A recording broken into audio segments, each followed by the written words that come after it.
హెచ్చరికలు జారీ చేశారు. బీఆర్ఎస్ నేతలు చేసే దాడులకు ప్రతి దాడులు చేస్తామని వార్నింగ్ ఇచ్చారు.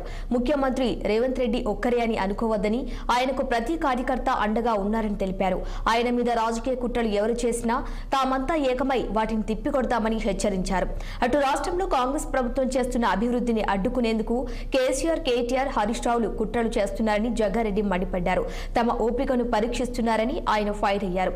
బీఆర్ఎస్ నేతలు చంపిన స్వేచ్ఛను తాము బతికిస్తున్నట్లు వెల్లడించారు జగ్గారెడ్డి.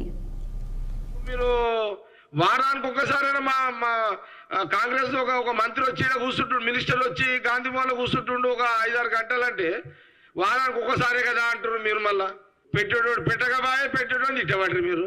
అరే ఇది ఎక్కడ న్యాయం భయ మీద నాకు అర్థం కాలేదు. అదే బీఆర్ఎస్ ఒక పూట అన్నం పెట్టే కథ లేదు.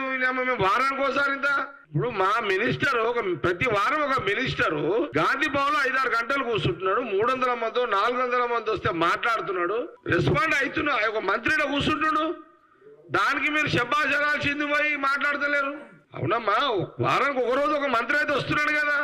నీకు ప్రతి వారం ఒక మినిస్టర్ అందుబాటులో గాంధీ భవన్ లో ఉన్నాడు. 300-400 మంది అయితే వస్తున్నారు, దరఖాస్తులు ఇస్తున్నారు. వీలైనంత వరకు ఆడే చెప్తున్నారు అంతా. ఇప్పటి వరకు ఎంతమంది వచ్చారు మినిస్టర్లు? దామోదర్ గారు మొదటి రోజు వచ్చారు, దామోదర్ రాజనరసింహ గారు వచ్చారు. 9 మంది మినిస్టర్లు వచ్చారు.